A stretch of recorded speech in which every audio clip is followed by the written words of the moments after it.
আমার চাপায়ের শিবগঞ্জের ভাইয়েরা কেমন আছেন আপনারা সবাই? আলহামদুলিল্লাহ। চাপায়ে আজকে আসবো তাই সকাল থেকেই মনটা অনেক ভালো।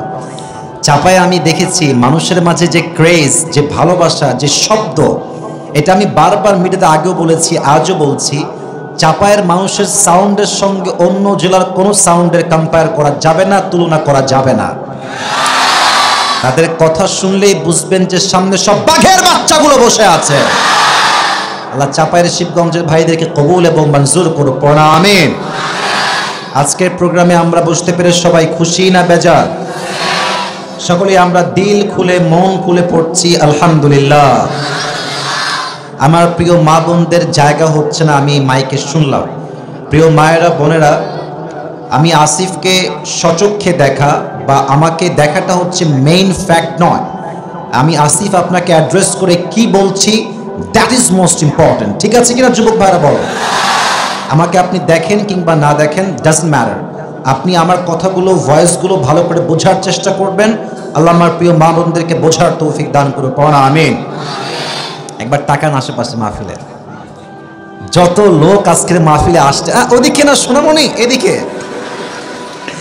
যত লোক আজকের মাহফিলে আসছে তার 90 ভাগেরও বেশি যুবক ভাইরা আজকের মাহফিলে এসেছে। এটাই প্রমাণ ইসলামের গণজোয়ারকে আটকে দেওয়ার সাধ্য কোনো বাপের নাই যুবক ভাইরা। এটাকে আপনি যত দমন করতে চাইবেন, এটা ফুলে ফেঁপে তত সামনের দিকে এগিয়ে যাবে।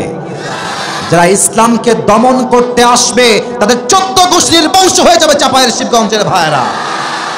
আর সেটা মোকাবেলা করবে কারা? আমাদের যুবক ভাইরা। এই যে দেশটা স্বাধীন, যত মানুষ রক্ত দিয়েছে, ছাত্র জনতা বুকের তাজা রক্ত দিয়ে শহীদ হয়ে এই দেশকে আবার দ্বিতীয়বার স্বাধীন তারা করেছে যুবক ভাইরা। অতএব যুবক ঠিক তো পুরো দেশ ঠিক, যুব সমাজ নষ্ট তো পুরো দেশটাই নষ্ট হয়ে যাবে। ঠিক আছে কিনা? আমি আমার ওয়াজ আজকে ভূমিকায় বেশি কথা বলবো না, মূল বিষয়ের দিকে ফিরে যেতে চাই। কারণ আসরের পরে time is very very short. একটু পরে দেখবেন মাগরিবের আজান হয়ে যাবে। তো আমরা কি আজকে ভালো কোনো ওয়াজ শুনতে চাই? আরে ইয়ার বাত তো কারো মুঝসে, শুনতে চাই কি চাই না? আজকে একটা সুন্দর তাফসীর কি আমরা সবাই শুনতে চাই? বামে একবার তাকান, দেখেন মুরব্বীদের সয়লাভ বামে, মাশাআল্লাহ।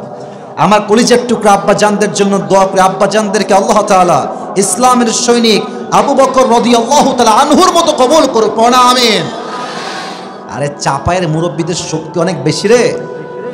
কালা রুটি খায় যে এরা মুরব্বীরা, যে পরিমাণ কর্মঠ, দেখলেই মনে হয় 20 বছর যুবক মাঠে বসে কাজ করতেছে যুবক ভাই। আল্লাহ আমার কলিজার টুকরা মুরব্বী আব্বা জানদেরকে নেক হায়াত দান করুক। আমরা সকলেই মন খুলে পড়ছি আমিন। 3টে তাকবীর দিবেন, তাকবীর দিয়ে আমি আমার মূল আলোচনায় আজকে ফিরে যাব। আলোচনার মাঝেই সব কথা হবে। প্রথম তাকবীর দিবেন আমার প্রিয় বিবাহিত ভাইয়েরা, যাদের বউ আছে। শীতকালে খুব খুশিতে আপনারা আছেন আমি জানি। আর যত সব কষ্ট সিঙ্গেলদের কাঁধে উঠেছে এই শীতকালে, ঠিক আছে কিনা বলো? প্রথম তাকবীর দিবেন বিবাহিত ভাইয়েরা। সবাই একটা কাশি দেন বিবাহিত ভাইয়েরা। বিবাহিত ভাইয়েরা তাকবীর দিবেন, শুধু ম্যারিড পিপল। বিবাহিত ভাইয়েরা তাকবীর দেন, লিল্লাহি তাকবীর। চলে না, গায়ে জোর নাই, তেল নাই রে ভাই। এই ভাই সাউন্ড একটু আগে ভালো আবার চেঞ্জ করলেন নাকি? ইট ওয়াজ পারফেক্ট। একটু বেস ঠিক করে দেন, ক্লিয়ার সাউন্ড, ক্লিয়ার বেস মোটা রাখেন। এবার সিঙ্গেলরা কাশি দাও, দেখা যাক কে পারে আছে। সিঙ্গেলরা তাকবীর দাও, লিল্লাহি তাকবীর। বিবাহিত 90 নাম্বার কম পেয়ে ফেল। আচ্ছা, এবার এমন একটা তাকবীর দিবেন যে আমি আসিফ স্টেজ ভেঙে নিচে পড়ে যাব। খুব জোরে হৃদয়ের সমস্ত শক্তিকে এক করে তাকবীর দিবেন, লিল্লাহি তাকবীর। আল কোরআনের আলো, ঘরে ঘরে না, সংসদে চালো। আচ্ছা ওকে, লেটস ট্রাই अगेन। আল কোরআনের আলো, ওকে, আল হাদিসের আলো। কোরআন হাদিস যেখানে, আলেম ওলামা যেখানে, চাপাইবাসী যেখানে, শিবগঞ্জবাসী যেখানে। তাফসীরের আগে জাস্ট 2টা কথা বলছি। এক, এই মাহফিলটা যে ঐতিহাসিক হয়ে পুরো পৃথিবী দেখুক, পুরো দেশ দেখুক, প্রত্যেকটা জেলার মানুষ দেখুক, এটাকে আমরা চাই? আরে ভাই বলেন চাই? আচ্ছা আপনারা তো আমাকে ফেসবুকে ইউটিউবে আগে দেখেছেন তো নাকি? আচ্ছা আচ্ছা আচ্ছা বলি, আপনারা আমার যত ভালো ওয়াজ আজ অব্দি দেখেছেন, শ্রোতা ভালো ছিল তাই আমার ওয়াজ ভালো হয়েছে। শ্রোতা খারাপ, ওয়াজ খারাপ। শ্রোতা ভালো, ওয়াজও ভালো, ঠিক কি না? আপনার ভালো হয়ে কথা শুনবেন, আমাকে উত্তর দেবেন। আচ্ছা বসে পড়বে, থাম, বসে পড়বে। 2 নাম্বার কথা, আজ আমি আপনাদের জন্য একটা গিফট নিয়ে আসছি। এটা বিশেষ গিফট যুবকদের জন্য, নেবেন তো? গিফটটা বের করি। আপনাদের অনেকের কাছে স্পেশাল লাগবে, কারো কাছে নন স্পেশাল লাগতেও পারে। আমি আমার একটা টুপি নিয়ে আসছি আজকে হাদিয়া দেওয়ার জন্য, নেবেন তো? এটা পরে দীর্ঘ লম্বা সময় আমি ওয়াশ করেছি, আপাতত এটা গিফটের নিয়াতে আজকে নিয়ে আসছি। বাসার থেকে যখন টুপিটা বের করেছি ব্যাগ থেকে, আফসোস লাগছে, দিব টুপিটা, অনেক কষ্টের টুপি, অনেক পছন্দের টুপি। তো ভাবলাম যুবকরা এত প্রত্যাশা করে টুপি পাওয়ার জন্য একটা টুপি দিলে আমার কোনো লস হবে না যুবক ভাইরা, ঠিক আছে কিনা বলো? তবে হ্যাঁ, এই টুপি পাওয়ার জন্য একটা শর্ত আছে। এই কে করে রে বাবা, কথা বললেন না, একদম কথা বলবেন না। এই টুপি পাওয়ার শর্ত হচ্ছে, আমি কোরআন থেকে যে তাফসীর এখন পেশ করব, তাফসীরের প্রত্যেকটা পয়েন্ট, যেই যুবক, তুমি চাইলে তোমার ওই অ্যান্ড্রয়েড ফোনে লিখতে পারো, অথবা তুমি চাইলে তোমার আইফোনে লিখতে পারো, অথবা তুমি চাইলে তোমার যে কাগজ আছে কাগজে কলমে লিখতে পারো, not a big deal, no problem at all.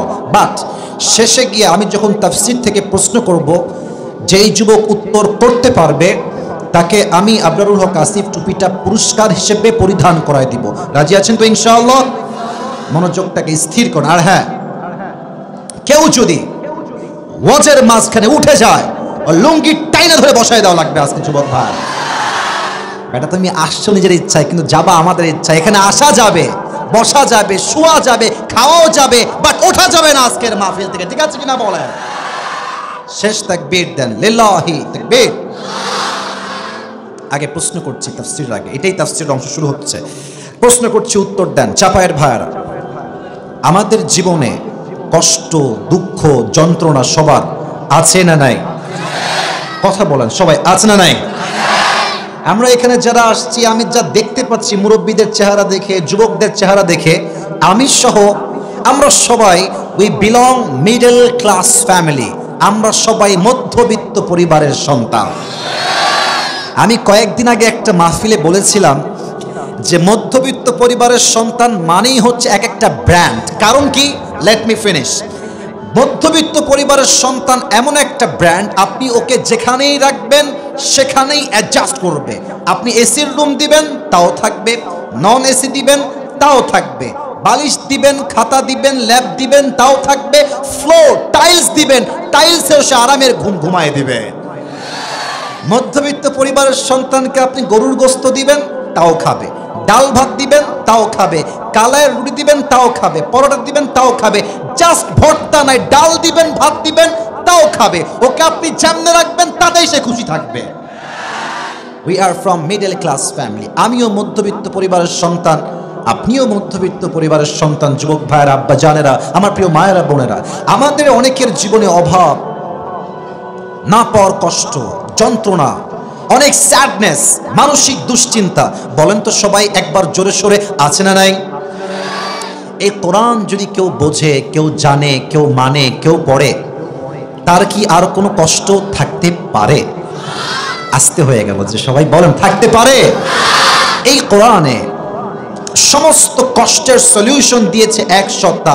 আওয়াজ দিয়ে বলেন তো তিনি কে? আমার আব্বাজান বামে অনেকে বসে আছেন, আপনাদের পায়ে আমার হাত আমি রাখলাম। আপনাদের পায়ে হাত রেখে একটা কথা বলতে চাই, আব্বাজান, আপনি যদি আপনার ছেলের চরিত্রকে ঠিক করতে চান, রাইট টাইমে, সঠিক বয়সে, অল্প বয়সে নিজের ছেলেকে ভালো দিনদার মেয়ে দেখে বিয়ে দিয়ে দেন।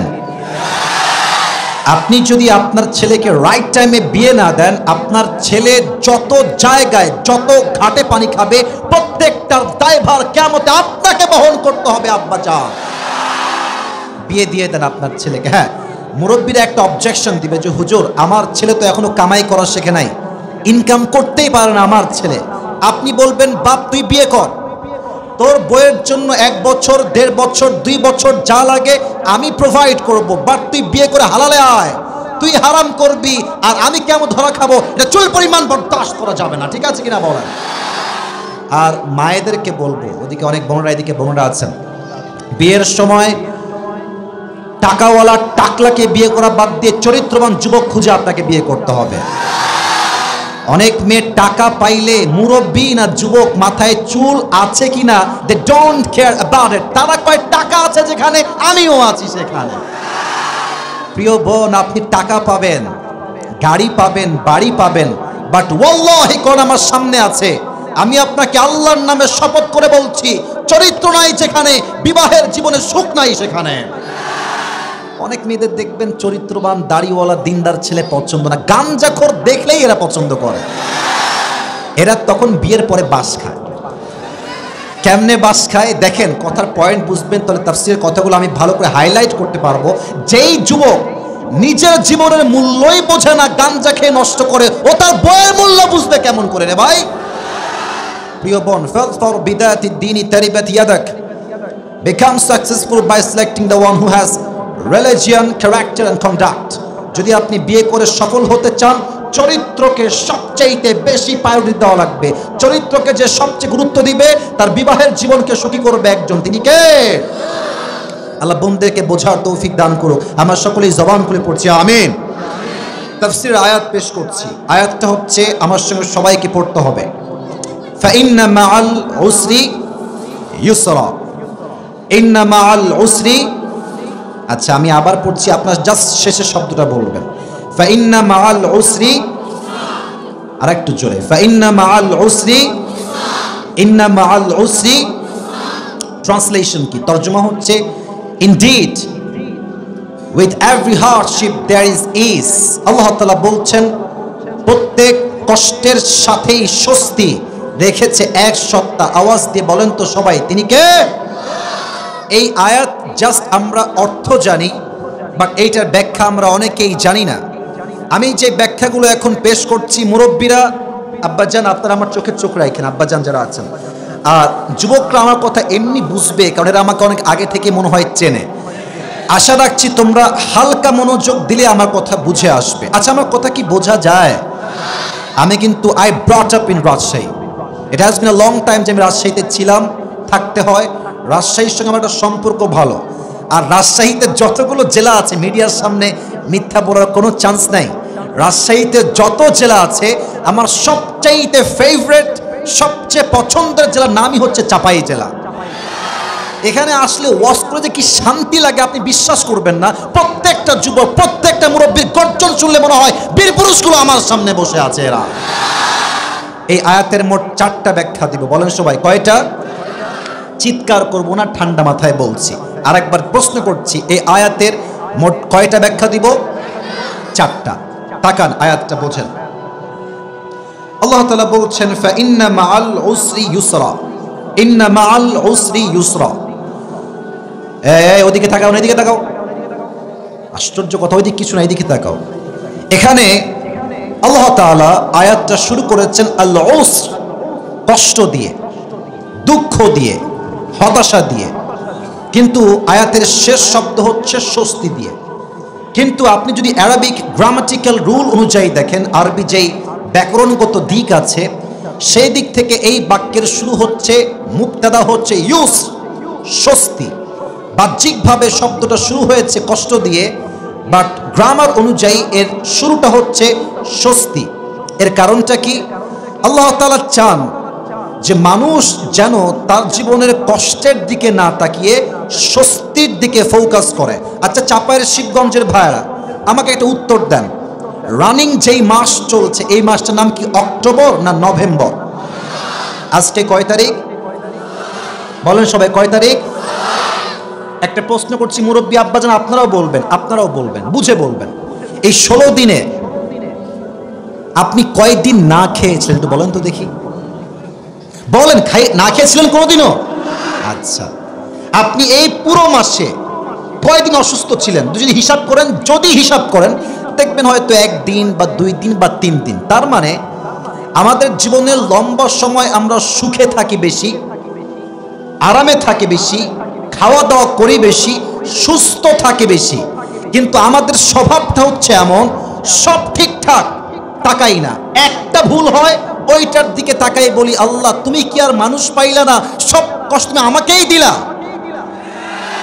মানে এত যে কিছু আছে তাকায় না, খালি কষ্টের দিকে তাকায়। আচ্ছা আচ্ছা, এই টিস্যুর রংটা কি? কোন কথা কোন, এটা কি? সাদা। আমি যদি এখানে একটা কলমের দাগ দেই কালো করে, তো আমি যদি বলি দেখেন তো কি দেখা যায়, পুরো কাগজ কিন্তু সাদা, কিন্তু সবাই বলবে হুজুর এই যে কালো দাগ এইটা দেখা যায়, কিন্তু পুরো যে সাদা এটা কেউ দেখতে চায় না। জীবনে হাজার সুখ থাকে, কেউ দেখতে চায় না, একটা দুঃখ সাথে মন খারাপ করে বসে থাকে। আল্লাহ বলছেন এই বাক্যের শুরু হচ্ছে ইউস, তোমরা কষ্টের দিকে তাকিও না, স্বস্তির দিকে তাকাও। আল্লাহ তোমাকে কি দিয়েছে তা নিয়ে ভাবো, কি দিয়ে দেন নাই তা নিয়ে ভাববা না। তোমার জীবনকে সুখী করে দিবে একজন, তিনি কে? তাহলে এক নাম্বার কথা হচ্ছে এই আয়াতে আল্লাহ আমাদের ফোকাস রাখতে চায় কষ্টের উপরে না স্বস্তির উপরে।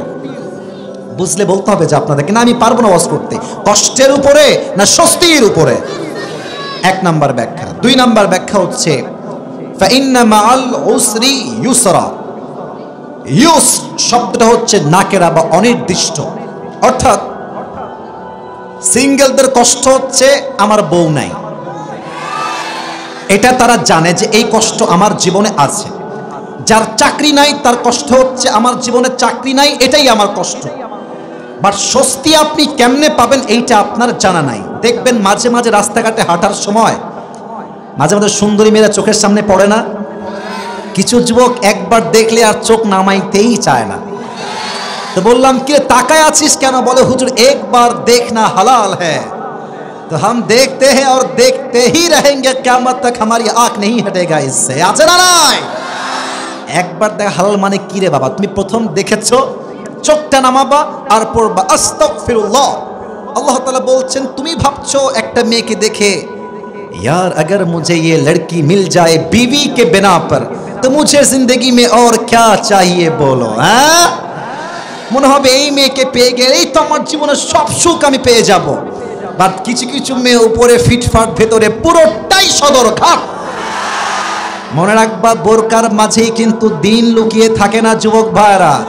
যত মেয়ে পার্কে প্রেম করে বা তার 80 ভাগ বেশি মেয়েরা বোরকা পরে প্রেম করে বেড়ায়। देखले মনে হবে यार ये तो अभी के अभी जन्नत से भाग के दुनिया में आई है यार, इतनी अच्छी लड़की कोई हो सकता है यार।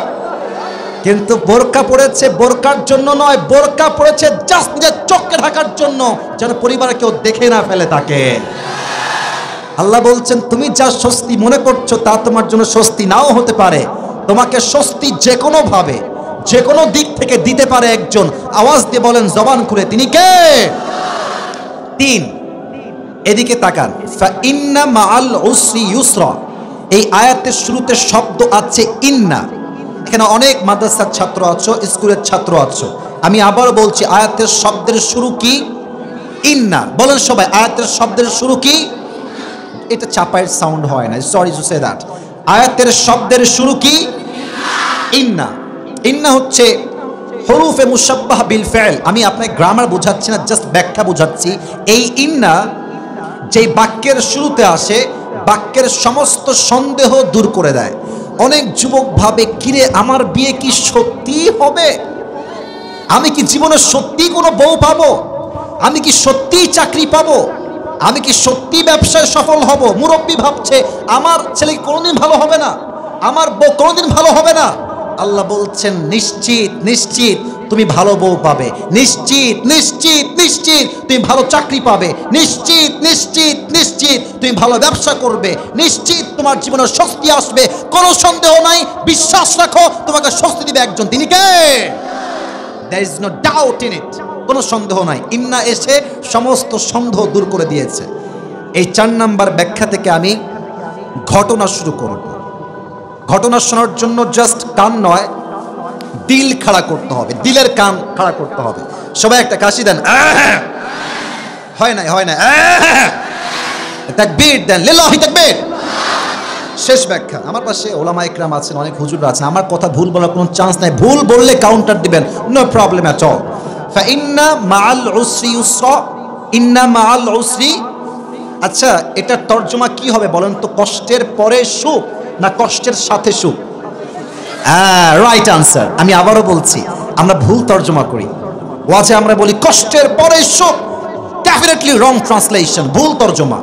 আল্লাহ তো যদি বলতেন কষ্টের পরে সুখ, তো আল্লাহ বলতেন ফাইন্না বাদাল উসরি ইউসরা, ইন্না বাদাল উসরি ইউসরা। আল্লাহ এমনটা বলেন নাই। আল্লাহ কি বলেছেন? ফাইন্না মাআল উসরি ইউসরা, ইন্না মাআল উসরি ইউসরা।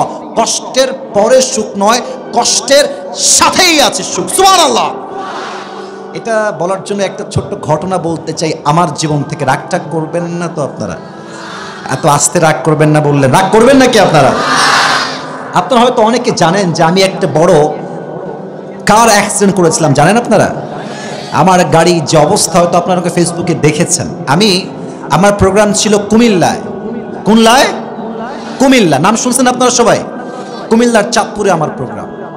আমি গাড়িটা কিনেছিলাম জাস্ট জানুয়ারির 1 তারিখে, brand new car from showroom কিনেছি 1 তারিখে। 7 তারিখে আমার প্রোগ্রাম ছিল Chandpur. And I was coming back from Chandpur to Comilla main city. ফিরে আসছিলাম যখন, এই আপনাদের যে রাস্তা এরকম তিরিং বিরিং রাস্তা না, এটা এই যে আসলাম আমি, একবার এদিক আরেকবার এদিক, বোঝা বড় দায়।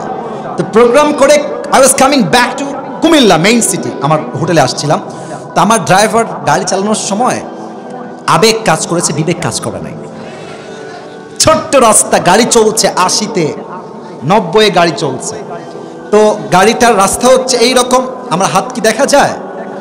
আরে ইয়ার বাদ করো, দেখা যায়? যাচ্ছে গাড়ি এমনে, গাড়ি টার্ন নেবে ডান দিকে।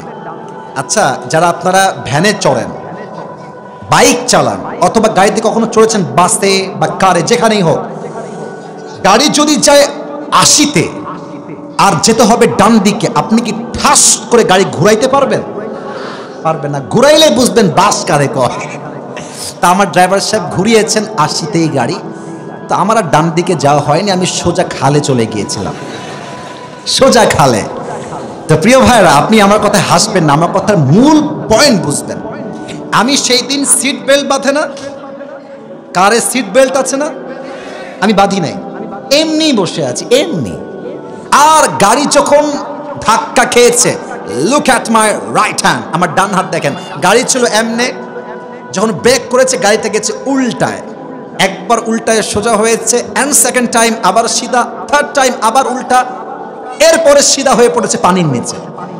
আমি বললাম এটা কি হইল, আমি কোথায় আসলাম?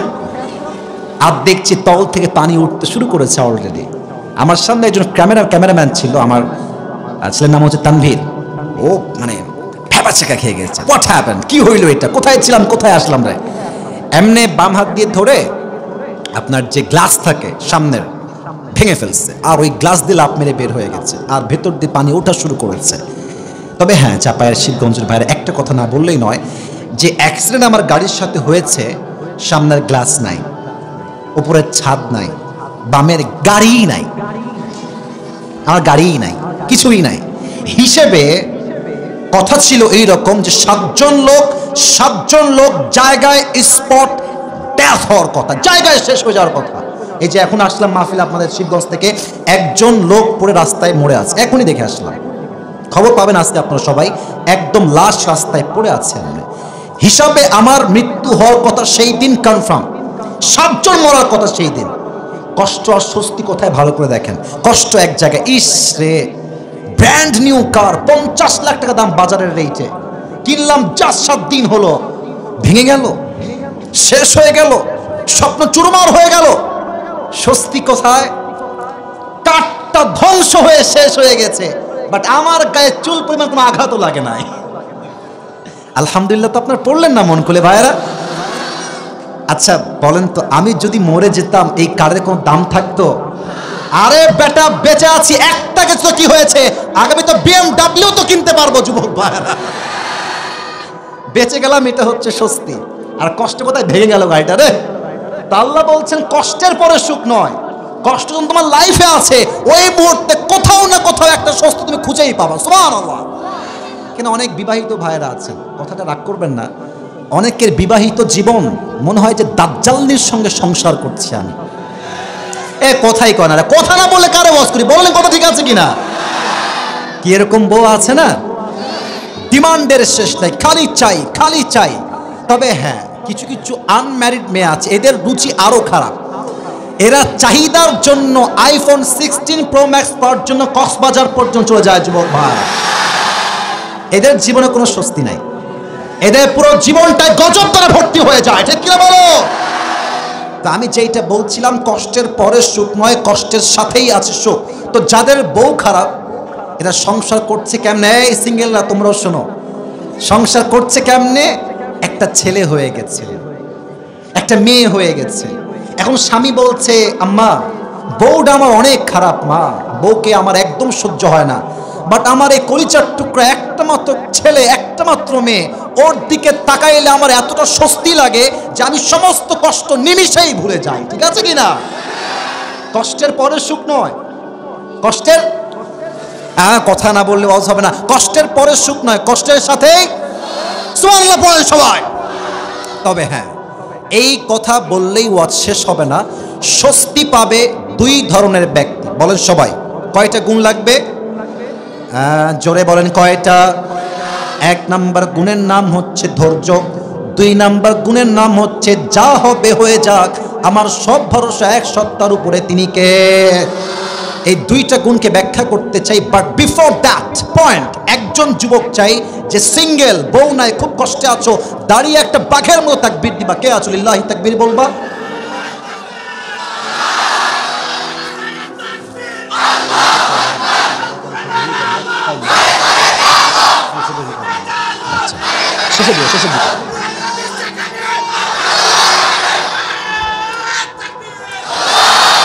তোর চারটা বউ কনফার্ম, বসে পড় বাবা। আর স্লোগান কিরে ভাই, একেবারে সিংহের মতো গর্জন দিয়েছে, ঠিক কিনা বলেন? আমার সঙ্গে তাকবীর দেন, আমার সঙ্গে একবার দিবেন সবাই, একটা কাশি দেন, লিল্লাহি তাকবীর। এক নাম্বার গুণ হচ্ছে ধৈর্য। আল্লাহ তাআলা বলছেন, ইয়া আইয়ুহাল্লাযীনা আমানু ইসতাঈনু বিস-সাবরি ওয়াস-সালাত ইন্নাল্লাহা মা'আস সাবিরিন। হে ঈমানদারেরা, তোমরা রবের কাছে সাহায্য চাও দুইটা জিনিস দিয়ে। এক নাম্বার হচ্ছে নামাজ, দুই নাম্বার হচ্ছে ধৈর্য। যেই বান্দা নামাজ দিয়ে ধৈর্য দিয়ে আল্লাহর কাছে সাহায্য চায়, তাকে আল্লাহ গায়েবীভাবে সাহায্যের হাত বাড়িয়ে দেয়। কোন সুবহানাল্লাহ। আচ্ছা বলেন তো, নবীজির বউ ছিল মোট কয়টা? হ্যাঁ, রাইট আনসার, বলেন সবাই কয়টা? নবীজির প্রথম বউয়ের নাম কি ছিল? কে বলতে পারে? নবীজির একজন কুমারী বউ ছিল, নাম কি? কে বলতে পারে? আয়েশা রাদিয়াল্লাহু তাআলা আনহা। সুবহানাল্লাহ পড়বেন না আপনারা? যুবক ভাইয়েরা এইদিকে তাকাও। খাদিজা রাদিয়াল্লাহু তাআলা আনহার প্রথম স্বামী মারা গেলেন, শেষ। Second time she got married again, আবার বিয়ে করলেন, দ্বিতীয় স্বামী মারা গেল। Third time she got married again and he also died, তৃতীয় স্বামীও মারা গেল। একটা মেয়ের প্রথম স্বামী মরলেই তো অনেকে আত্মহত্যা করে ফেলে যুবক ভাইয়েরা, হতাশায় কষ্টে, স্বামী মরে গেল আমার। একটা মেয়ের জীবনে স্বামীর চাইতে বড় সম্পদ আর কিচ্ছু হতে পারে না, ঠিক কিনা বলো? প্রথম স্বামীও নাই, দ্বিতীয় স্বামীও নাই, তৃতীয় স্বামীও নাই। খাদিজা এতটা কষ্ট পেয়েছে যা বলার কোনো ভাষা আমার কাছে নাই। বাট উনি ডাক দিয়ে বলছে, আল্লাহ আমার সবাই মরে যাক, আব্বা মরে যাক, আমার কোনো আপত্তি নাই, বাট আমার ধৈর্য আমি তোমার উপরে রাখলাম। আমাকে প্রত্যান দেওয়ার মালিক হবেন এক সত্তা, তিনি কে? কেমনে প্রত্যান পেলেন তিনি ধৈর্যের? একদিন তিনি ঘুমিয়ে আছেন তাহাজ্জুদের সময়। যারা আসলে আমার মাহফিল, সবাইকে একটা কথা ইনফরমেশন দিচ্ছি, যত স্বপ্ন আপনি দেখবেন, ভোর রাতের স্বপ্ন সবচেয়ে বেশি অথেন্টিক হয়, রিলায়েবল হয়, অ্যাকসেপ্টেবল হয়। ভোর রাতের স্বপ্ন বাস্তবায়ন হওয়ার সংখ্যা কম না বেশি? আরে ভাই কথা বলেন, কম না বেশি? উনি স্বপ্নে দেখলেন পূর্ণিমার রাত, আকাশে চাঁদ আলোকিত, পুরো পৃথিবীটা হয়ে আছে। উনি দেখলেন চাঁদটা কত সুন্দর, চাঁদের গায়ে কত রং, কত আলো। চাঁদের দিকে এভাবে তাকিয়ে আছেন খাদিজা, দূর থেকে চাঁদ দেখছেন। হঠাৎ দেখছে চাঁদটা আকাশ থেকে জমিনে তার বুকের দিকে নেমে এসেছে। আর স্বপ্ন দেখে ঘুম ভেঙে গেছে। আমি কি স্বপ্ন দেখলাম? এইটা চাঁদ ভাঙলো কেন? What is the explanation of this dream? মা তাবিরু হাদাল হুলম? স্বপ্নের ব্যাখ্যা কি হবে? তার চাচা ওয়ারাকা বিন নাফিলের কাছে তিনি গেলেন, বললেন, চাচা আমি স্বপ্নে দেখলাম চাঁদ আকাশ থেকে আমার বুকের দিকে নেমে আসছে ভেঙ্গে ভেঙ্গে। এই স্বপ্নের ব্যাখ্যা কি হবে? তার চাচা ওয়ারাকা বিন নাফেল তাওরাত খুললেন, ইনজিল খুললেন, এবার ডাক দিয়ে বলছেন, খাদিজা তোমার জন্য বিশাল একটা সুসংবাদ আমার কাছে আছে। কি সুসংবাদ? What is the good news? সুসংবাদটা কি আমার জন্য বলুন আমাকে এখন এই মুহূর্তে। তার চাচা বলছে, খাদিজা এই স্বপ্নের ব্যাখ্যা হলো এই যুগের শেষ নবী মুহাম্মদুর রাসূলুল্লাহ সাল্লাল্লাহু আলাইহি ওয়াসাল্লামকে আল্লাহ তাআলা তোমার স্বামী হিসেবে এবং তোমাকে তার প্রথম স্ত্রী হিসেবে কবুল করতে চলেছে। সুবহানাল্লাহ। চাপায়ের শিবগঞ্জে সুবহানাল্লাহ হয় নাই, এবারও হয় নাই, এবারও হয় নাই, পড়েন সুবহানাল্লাহ। আচ্ছা, একটা মেয়ে যদি জানতে পারে যে আমার স্বামী পৃথিবীর সবচেয়ে চরিত্রবান স্বামী হবে, সে কি কষ্ট পাবে না সুখ পাবে? সে কি কষ্ট পাবে না স্বস্তি পাবে? স্বস্তি পেলেন যে আমার স্বামী হবে শেষ নবী মুহাম্মদুর রাসূলুল্লাহ সাল্লাল্লাহু আলাইহি ওয়াসাল্লাম। খুশি মনে বাসায় ফিরে আসছে। And she was waiting for the last messenger when he will come in her life. Khadija অপেক্ষায় আছে কখন আমার নবী আমার জীবনে স্বামীর রূপে আসবে। একদিন খাদিজা বাসায় বসে আছেন চুপচাপ হয়ে, একজন যুবক আসছে তার একজন দাসীর সাথে। তো বলছে, কে আসছে? বলছে, অমুক জায়গা থেকে একজন যুবক আসছে, ইসমুহু মুহাম্মদ। সে সবচেয়ে বিশ্বস্ত যুবক, যে তার কাছে সম্পদ রাখে, কখনো তাই কেউ ঠকায় না। সুবহানাল্লাহ পড়বেন না আপনারা সবাই? তো বলছে, সে কে? আমি একটু দেখি তো দূর থেকে। তো আমাদের যাদের বাসা আছে ওইদিকেও বাসা, এইদিকেও বাসা আছে, বাসায় এক রুম আর এক রুম, মাঝে মাঝে গেটও থাকে, জানালাও থাকে, থাকে না? থাকে না জানালা? আবার দেখবেন অনেকের বাসা হচ্ছে এইটা, এটা হচ্ছে রাস্তা, দেখবেন রাস্তার পাশেই বাসার জানালা আছে। চাপায়ের শিবগঞ্জের ভাইয়ারা আছে না? জানালা যদি কেউ খুলে রাখে, বাহির থেকে কে আছে ভেতর দেখা যায় না, যায় না, যায় না। তো খাদিজা বলছে, আমি দেখবো কে আসছে আমার বাসায় ব্যবসার মূল ধন নিতে।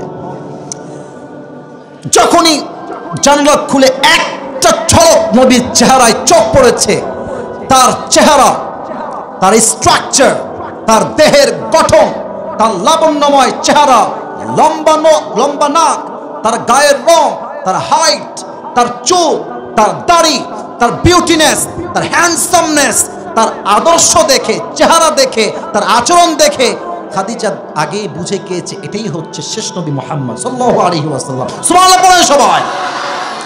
কিন্তু ভাই, বেড়া মানুষের লজ্জা কম, বেড়ি মানুষের লজ্জা বেশি। আমি একটু ফ্র্যাঙ্কলি বললাম, রাগ করবেন না, বেড়ি মানুষের লজ্জা আসলেই বেশি, এটা বাই বার্থ, জন্মগত। দেখবেন যে রাস্তায় একটা মেয়ে পছন্দ আপনার হয়েছে, ঠিক আছে, বলবো আজকে পছন্দ তোমার আমার হয়েছে, তোমার আমি বিয়ে করব। আমরা চাইলে বলতে পারি মোটামুটি লেভেলে, তবে অনেক যুবকেরও লজ্জা অনেক বেশি এখানে। কথা বলো ঠিক আছে কিনা? আমরা তাও বলতে পারি, বাট মেয়েরা সহজে বলতে চাইলেও পারে না। তো খাদিজা কেমনে মুহাম্মদ সাল্লাল্লাহু আলাইহি ওয়াসাল্লামকে প্রস্তাব দিবেন? She was confused about it. ভাবছে কেমনে দেওয়া যায়। তো উনি ভেবেছেন একটা ঘটক পাঠাবো আমার পক্ষ থেকে, আমার এক দাসীকে ডেকেছে, বলছে, এই নাও গোস্ত খাও, গরুর গোস্ত খাও, মুরগির গোস্ত খাও, সব খাওয়াচ্ছে। তো দাসী বলছে, কি ব্যাপার, এত খাওয়াও কেন আমাকে, কি কাহিনী বলবো তো? মতলব একটা আছে না? আরে কথা বুঝলে কোন মতলব একটা আছে না খাদিজার? ইচ্ছা মতো খাওয়াইছে, টাকা দিয়েছে, হাদিয়া, গিফট, জামা, এর কোপায় ফেলেছে হাদিয়া দিয়ে। এবার বলছে, কি কাজটা বলেন। তো বলছে যে ওই যে রুমে যুবকটা বসে আছে না, বলছে আমি ওনাকে বিয়ে করতে চাই, কিন্তু প্রস্তাবটা আপনি আমার পক্ষ থেকে দিবেন। তো মুরব্বীরা রাগ করবেন না, মুরব্বীদের অভিজ্ঞতা আমাদের চাইতে 1000 গুণ বেশি। দেখবেন যুবক যখন বিয়ে করে, বিয়ের সময় মুরব্বী দাদাকে থাকলে নিয়ে যাবেই যাবে, ঠিক আছে কিনা? কারণ আমরা যা ধরতে পারি না মেয়ের বংশ দেখে, দাদারা, নানারা, চাচারা এক চোখ দেখলে, একবার কথা বললে ফ্যামিলির ব্যাকগ্রাউন্ড তারা বুঝে ফেলে, ঠিক কিনা বলে? তো ওই মহিলা চালাক ছিল, বলছে, খাদিজা তোমার পছন্দ হয়েছে, that's fine, no problem, but আমি যদি এখনই প্রস্তাব দেই তবে সমস্যা আছে, নেগেটিভিটি তৈরি হবে। কারণ কি, সে আসছে ব্যবসার জন্য, সে বিয়ের জন্য আসে নাই। তুমি তাকে সম্পত্তি দিয়ে দাও, মূলধন দাও, সে ব্যবসা করুক, ফিরে আসুক, তারপরে প্রস্তাব দেওয়া যাবে। তাই হলো, ব্যবসা হলো। খাদিজার থেকে মুহাম্মদ সাল্লাল্লাহু আলাইহি ওয়াসাল্লাম যেই পরিমাণ সম্পদ নিলেন ব্যবসার জন্য, তার দ্বিগুণ পরিমাণ লাভ করে আবার তাকে ফিরাই দিলেন। সুবহানাল্লাহ। এবার প্রস্তাব দেখেন, যুবকরা মায়েরা বোনেরা কানটা খাড়া করবেন এই হাদিসের এই পয়েন্ট, এটা আমাদের প্রবলেম তো তাই বলছি। খাদিজার দাসী আসছে নবীজির কাছে অ্যাজ এ ঘটক হয়ে আসছে, এসে বলছে কেমন আছেন? নবীজি বলছে আলহামদুলিল্লাহ ভালো আছি, শরীর স্বাস্থ্য ভালো? বলছে হ্যাঁ সবই ভালো। বলছে আপনি কি বলবেন, মূল কথা বলেন। তো মহিলা তো একটু লজ্জা পাচ্ছে, তবুও সব লজ্জা কাটিয়ে সিস্টেমে, ওই যে বলে না ঝোপ বুঝে কোপ মারে, মুমিন জায়গা মতো কাজ করে, ঠিক কিনা বলে? বলছে যে মোহাম্মদ একটা কথা বলবো, ইফ ইউ ডোন্ট মাইন্ড, যদি তুমি রাগ না করো। বলছে যে কি বলেন না, কি সমস্যা? তো মহিলা বলছে যে আচ্ছা তোমার বয়স তো মাশাআল্লাহ 25 years old, you are very strong, very energetic, very powerful, you are a very young man. তোমার বয়স ঠিকঠাক, চেহারা ঠিকঠাক, স্ট্রাকচার ঠিকঠাক, বডি ঠিকঠাক, শক্তিশালী পুরুষ তুমি। So why don't you get married Mohammad, তুমি বিয়ে করো না কেন? উত্তর দেখেন নবীজি বলছে বিয়ে তো করতে চাই, বাট আমার মতো গরিব ছেলেতে মেয়ে দিবেটাকে? এক কথায় বলি টাকা নাই। এক কথায় কি নাই? কথা বলো না কেন তোমরা, কি নাই? টাকা নাই, মাইয়া তুমি পাবা না। আর টাকা থাকবে, তোমার মাথায় চুল না থাকলে বাপ তার মেয়েকে নির্দ্বিধায় তোমাকে দান করে দিবে, ঠিক আছে কিনা বল? ওই চাপায়ের এক ছেলে এক মুরব্বীকে বলছে আব্বা জান, মানে মেয়েকে পছন্দ করতে পারে, মেয়ে কিন্তু বিয়ে হচ্ছে টাকলার সাথে। তো বলছে আব্বা জান ये आपने किसके साथ अपनी बेटी की शादी दे दिया यार, इसके सर पे तो बाल नहीं है। तो अब्बा बोलছে बेटा सर पे बाल नहीं है तो क्या हुआ, जेब में माल तो है ना। তো নবীজি বলছে আমার কাছে টাকা নাই, বাড়ি নাই, গাড়ি নাই, ঘর নাই, আমার কাছে মেয়ে বিয়ে দিবে কোন বাপ?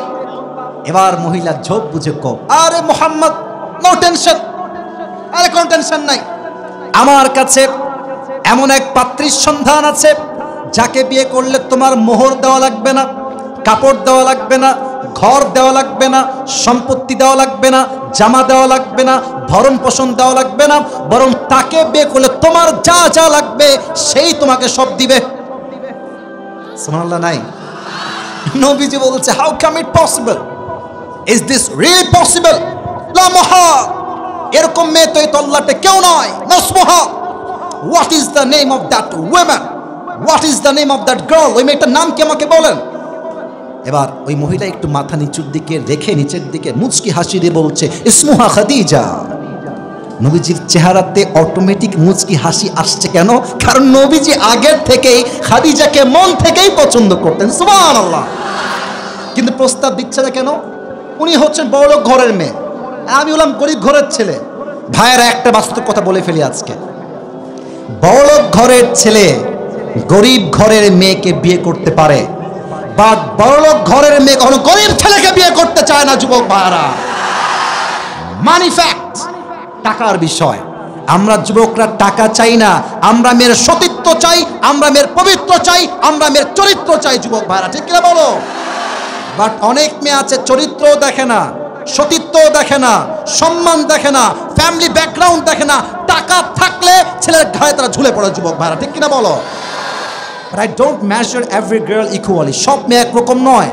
আজও আমাদের দেশে খাদিজার চরিত্রে চরিত্রবান মেয়ে অবশ্যই আছে, ঠিক কিনা বলো?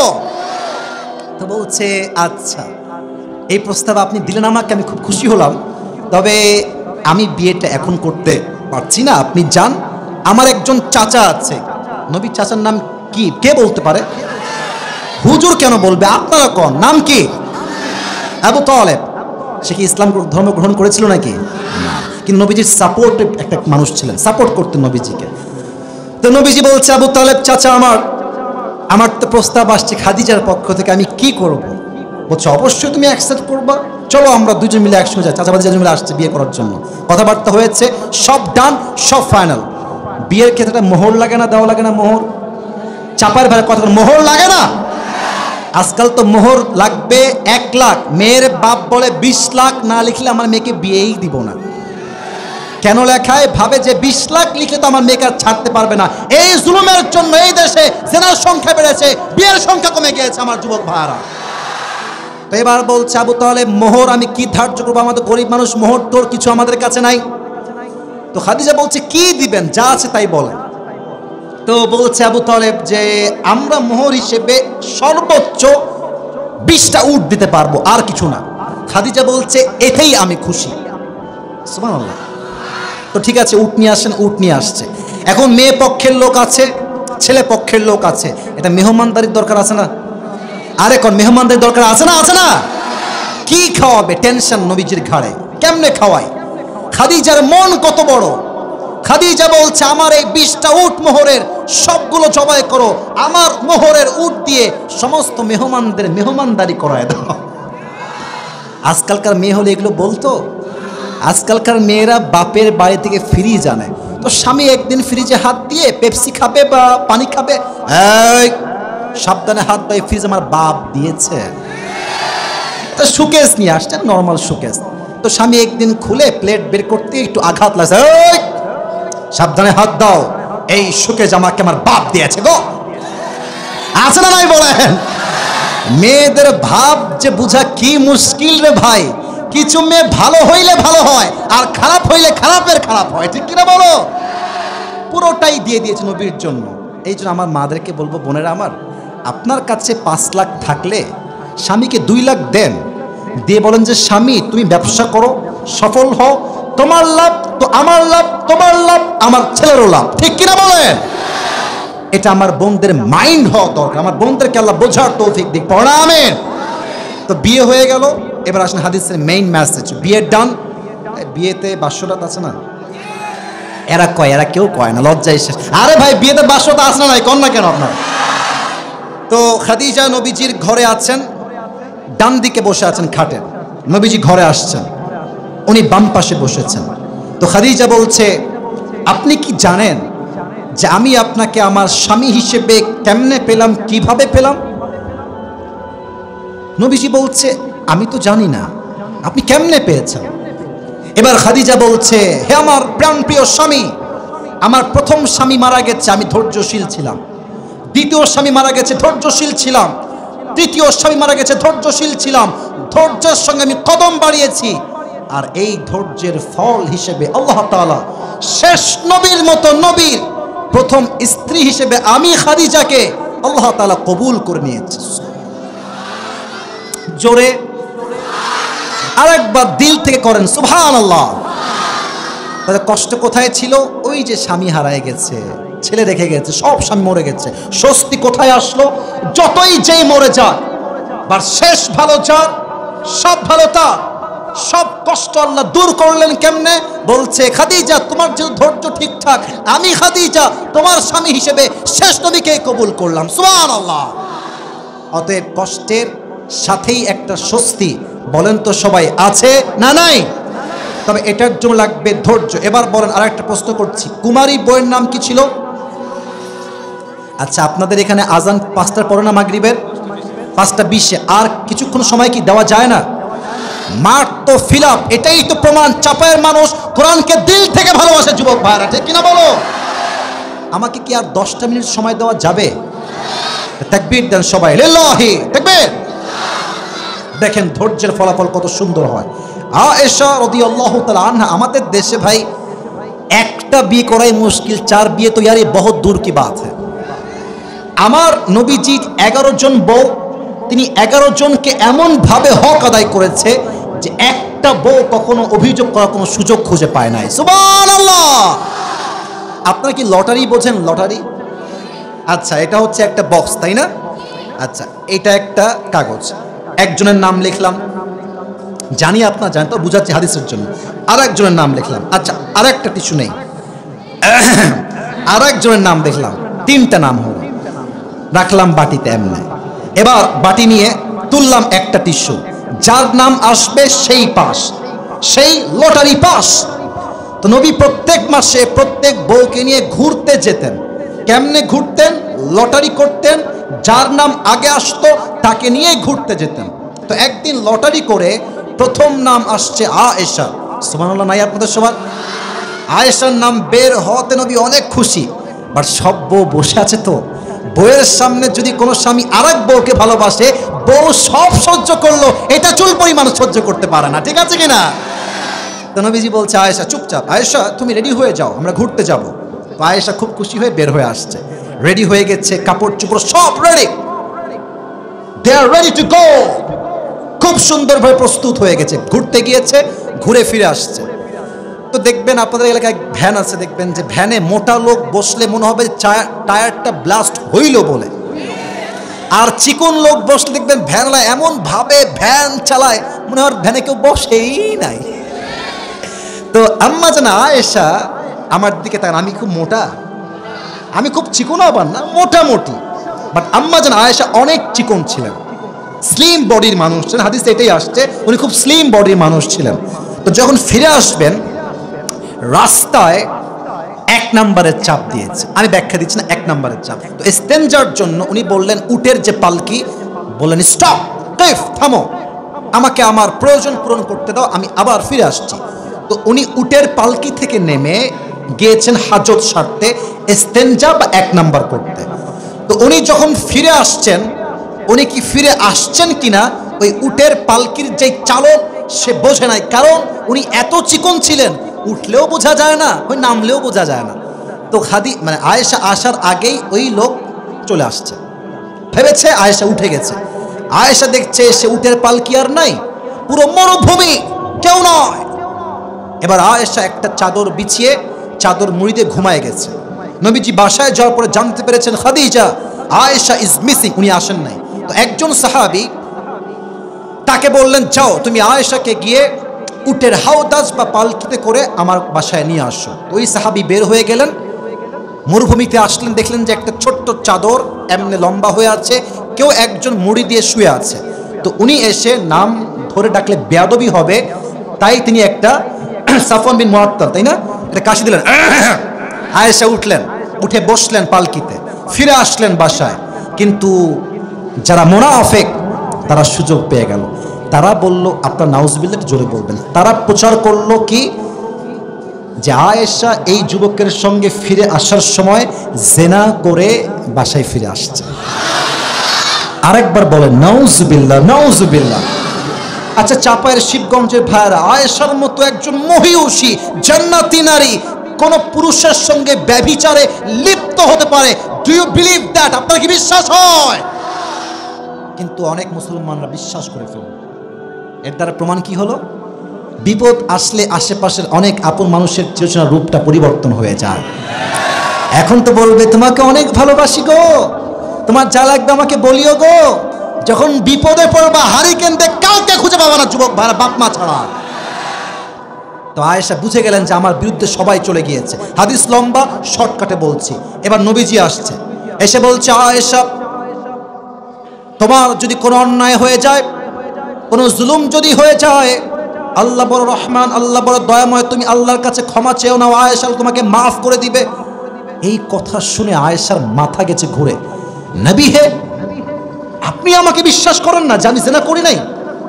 আপনি আমাকে পাপী মনে করছেন? ইয়া মুহাম্মদ, হে আমার স্বামী সাল্লাল্লাহু আলাইহি ওয়াসাল্লাম। নবীজি বলছে না না, যদি অন্যায় হয় তুমি ক্ষমা চেয়ে নিও। এবার আয়েশা বললেন আমাকে যে যা বোঝা লাগবে বুঝে নিক, মানে আমার ধৈর্য একমাত্র আমার রবের উপরে, তিনি আমার জন্য সঠিক ফয়সালা করে দিবে, ঠিক কিনা বলে? ধৈর্যের সঙ্গে স্থির হয়ে বসলেন। ফলাফল কি হলো? তার সতীত্ব যে পবিত্র, আবার আই রিপিট অ্যাগেন, আমি আবার বলছি, আয়েশার চরিত্র যে পবিত্র, আল্লাহ তার ধৈর্যের ফলাফল হিসেবে তার সতীত্বের পবিত্রতা ঘোষণা দেওয়ার জন্য জিবরাইলের মাধ্যমে কোরআনে আয়াত নাজিল করে দিলেন। সুবহানাল্লাহ। তো চাপায়ের সুবহানাল্লাহ হয় নাই? আরেকবার দিল থেকে কোন সুবহানাল্লাহ। অতএব যত কষ্ট আসুক ধৈর্যের সঙ্গে সামনে এগিয়ে যাও। ফাইন্না মাআল উসরি ইউসরা, ইন্না মাআল উসরি ইউসরা।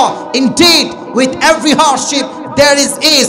কষ্টের সাথে স্বস্তি হবে তখন, বান্দা ধৈর্যশীল হবে যখন, ঠিক কিনা বলে? আল্লাহ তাআলা আমাদের সবাইকে ধৈর্যশীল হওয়ার তৌফিক দান করুক। সকলেই আমরা জবান খুলে পড়ছি আমিন। মুরব্বি, একজন মুরব্বি পেছন থেকে উঠে গেছে, কেউ যাবেন না। আমরা কি সবাই দোয়া করে যেতে চাই না? শুনি নাই, চাই না। আপনারা থাকবেন, আমি ওয়াদা করছি আমি যাওয়ার সময় সবার সঙ্গে হাত মিলাবো গাড়ির উপর থেকে। যদি আপনারা উঠে যান আমি কারোর সঙ্গে হাত মিলাবো না। আমার খুবই জ্বর গায়ে, কণ্ঠ শুনেই বুঝতে আমি খুব অসুস্থ আছি আজকে। অতএব আমার কথা রাখেন, আমি আপনাদের কথা রাখবো। আমার কথা একটা, আসছে নিজের ইচ্ছায়, বাট যাবেন দোয়া শেষ করে, ঠিক কিনা বলেন যুবক ভাইরা? তাহলে আমি বলেছিলাম 4টা ব্যাখ্যা আমি রিপিট করছি। টুপি যারা পেতে চাও রেডি হয়ে যাও, সবাই একটা তাকবীর দেন, লিল্লাহি তাকবীর। না সাউন্ড হয়নি। ওই যে যুবক দাঁড়িয়েছিল না, তুমি একজন দাঁড়িয়েছিল ওখানে, তাকবীর দাও দেখি, তুমি কে আছো ওখানে? হ্যাঁ তাকবীর দাও।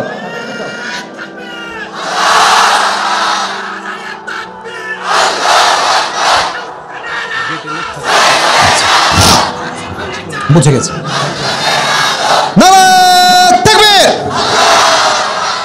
এদিকে তাকান, যদি কেউ উঠে যায় ওরে লুঙ্গি টাইনা ধরে বসায় দিবেন। আজকে আমরা ব্যাখ্যা করেছি ফাইন্না মাআল উসরি ইউসরা, ইন্না মাআল উসরি ইউসরা, এই আয়াতের মোট কয়টা ব্যাখ্যা বলেছিলাম? জোরে বলেন সবাই, কয়টা? 1 নাম্বার ব্যাখ্যা, এখানে আল্লাহ তাআলা আমাদের ফোকাস রেখেছেন কষ্টের উপরে নয়, কিসের উপরে? বলেন সবাই, কষ্টের উপরে নয়, কিসের উপরে? স্বস্তির উপরে। 1 নাম্বার ব্যাখ্যা। 2 নাম্বার ব্যাখ্যা, ইউসর এই শব্দ হচ্ছে অনির্দিষ্ট বা নাকেরা, অর্থাৎ আপনার জীবনে আল্লাহ যে কোনো ভাবেই স্বস্তি দিতে পারে, বাট আপনি বুঝবেন না, বাট স্বস্তি দেওয়ার মালিক একজন। আওয়াজ দিয়ে বলেন তো সবাই, তিনি কে? 3 নাম্বার ব্যাখ্যা, এই বাক্যের শুরুতে আছে ইন্না।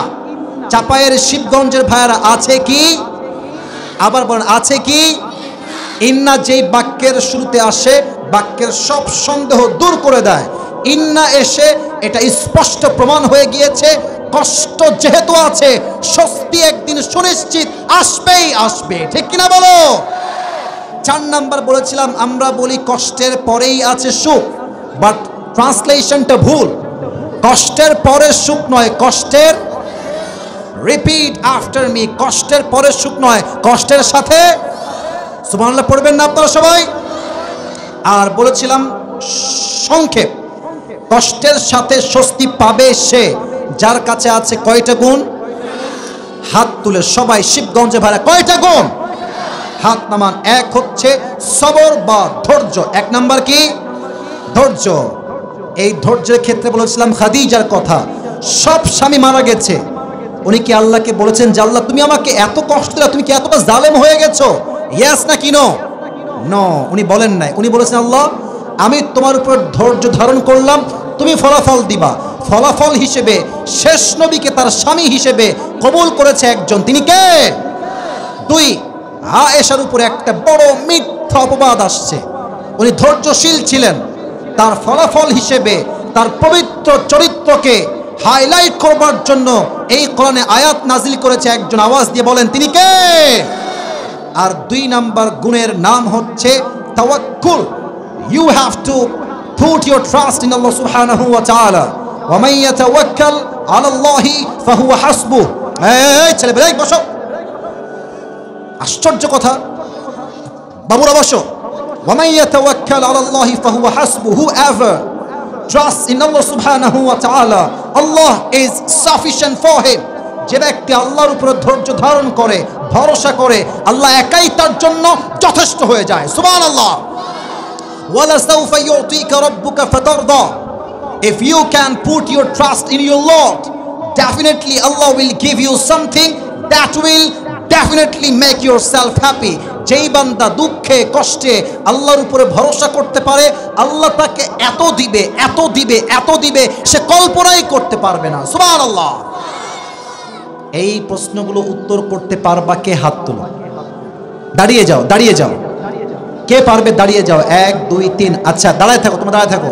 আচ্ছা প্রিয় ভাই, একটা কথা, শুরুতে রুমাল দেওয়া হয়েছে, অনেকে দিয়েছেন, আবার অনেকে পরে এসেছেন। এখন ভলান্টিয়ার্স ভাইরা যাবেন, যারা পরে এসেছেন তারা দিয়ে দিবেন। এর মাঝে আমি বলে দিচ্ছি, যদি কেউ ওঠার সাহস করে, যার পাশ থেকে উঠবে সে টাইনা ওকে বসাই দিবেন। রাজি আছেন তো ইনশাআল্লাহ? দোয়া না করে কেউ যাবেন না। আমি দাঁড় করাচ্ছি, কাকে আমি ডাকবো? ভলান্টিয়ার্স ভাইরা পেছনে যাও, পেছনে অনেক লোক পরে আসছে, পেছনে যাও। কাকে দেওয়া যায়? 1 2 3 4 5। বাচ্চারা কি? এই তুমি পারবা? বাচ্চারা এসে তুমি পারবা? পারবা? মোবাইল লিখেছো তুমি? লিখেছো? আচ্ছা আসো, দাও আসো, তুমি দেখি পারো কিনা। এ মারহাবা বলবেন না আপনারা সবাই রে ভাই?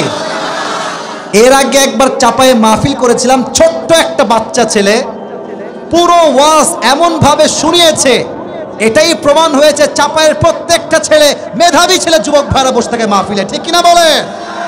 আগে আসো, দৌড় দিয়ে আসো। এরে সেলফি বাজরা বাবুরা বসো, সেলফি দিয়ে হেদায়েত আসবে না, হেদায়েত আসবে আল্লাহর কোরআন দিয়ে যুবক ভাইরা, ঠিক কিনা বলো? বসো, আমি হাত মিলাবো, সেলফি তুলবো, আমাকে শেষ করতে দাও দায়িত্বটা। বসে পড়ো। ওই বাচ্চাকে নিয়ে আসেন, দৌড় দিয়ে আসো। সবাই একটা কাশি দেন। প্রিয় চাপায়ের ভাইরা, শেষ ভালো যার, সব ভালো তার, কেউ যাবেন না, চুপ করে বসেন। তাকবীর দেন, লিল্লাহি তাকবীর। আল কোরআনের আলো, আল হাদিসের আলো, সামনে কেন আসবা? বসো বসো। ছি ছি, চাপায়ের লোক এরকম হয় না। বসে পড়েন। আমি হাত মিলাবো, ওয়াদা, আমি গাইতে উঠবো, হাত মিলাবো, ওয়াদা। বসেন বসো, বসেন। এই কই বাচ্চা কই? ওকে ওকে মাইক দেন, হ্যান্ড মাইক দেন। হ্যান্ড মাইক কোথায়? হ্যান্ড মাইকটা দেন। এই তুমি আমার ডান সাইডে আসো। সবাই একটা তাকবীর দেন, লিল্লাহি তাকবীর। আসো আসো আসো, দৌড় দিয়ে আসো। নাও সালাম দাও সবাইকে। না, সালামও হয়নি, উত্তরও ঠিকঠাক হয়নি। জোরে সালাম দাও সবাই, জোরে সালাম দাও।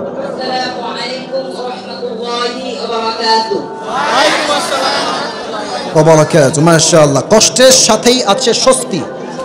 আমি এদিকে এদিকে, ওর বয়স খুবই কম, ওর থেকে বেশি আশা করলে বিপদ আছে আমাদের। ওকে জাস্ট সহজে প্রশ্ন করছি, উত্তর দিবা। এই আয়াতের মোট 4টে ব্যাখ্যা বলেছিলাম, তুমি যে কোনো 2টা ব্যাখ্যা সবাইকে বলো। একটা হলো কষ্টের সাথেই সুখ, হ্যাঁ হ্যাঁ, একটা হলো ধৈর্যের পরীক্ষা। না না, ধৈর্য, ওটা তো পরে বলেছিলাম। কষ্টের পরে সুখ নয়, কষ্টের সাথেই সুখ, এটা ঠিক আছে। আমি বলি, ওকে আমরা 3বার সুযোগ দিব বাচ্চা হিসেবে, পারলে পারবে না আরেকজন সুযোগ দিব। হ্যাঁ হ্যাঁ, ও যখন উত্তর দিয়ে দিবে আপনারা সবাই বলবেন জোরে সোরে মারহাবা। বলেন সবাই মারহাবা, আবার বলেন মারহাবা। আচ্ছা, আমি তোমাকে সহজ করছি। আল্লাহ তাআলা আমাদের ফোকাস, আমাদের দৃষ্টি কার উপরে রাখতে চায় সেটা বলো। এই কষ্ট এবং স্বস্তির মাঝে? আল্লাহর উপর। না, কষ্ট এবং স্বস্তি 2টা বিষয়। আল্লাহ কি চান? আমরা কি কষ্ট দেখবো না স্বস্তি দেখবো সেটা বলো। স্বস্তি দেখো। মারহাবা বলেন সবাই। আচ্ছা, এবার তুমি একটা বিষয় আমাকে বুঝায় বলো যে কষ্ট এবং স্বস্তি এটা তো সবাই পাবে না, 2টা গুণ যার আছে সে পাবে। 2টা গুণ কি কি আগে সেটা বলো। 2টা গুণ বলেছিলাম। আরে ভাই থামেন, সহজ করছি। 2টা গুণ বল। একটা গুণ হ্যাঁ বলো। হ্যাঁ মারহাবা বলেন সবাই। 2 নাম্বার, ধৈর্যের সাথে আল্লাহর সাথে যত্ন আল্লাহর উপরে, রাখতে হবে। আল্লাহর উপরে ভরসা করতে হবে। মারহাবা বলবেন না আপনারা? ও একটু ভেবাচায় খাচ্ছে, বাট আপনারা একটু অ্যাপ্রিশিয়েট করেন, মারহাবা দেন, ও পারবে। বলেন ইনশাআল্লাহ।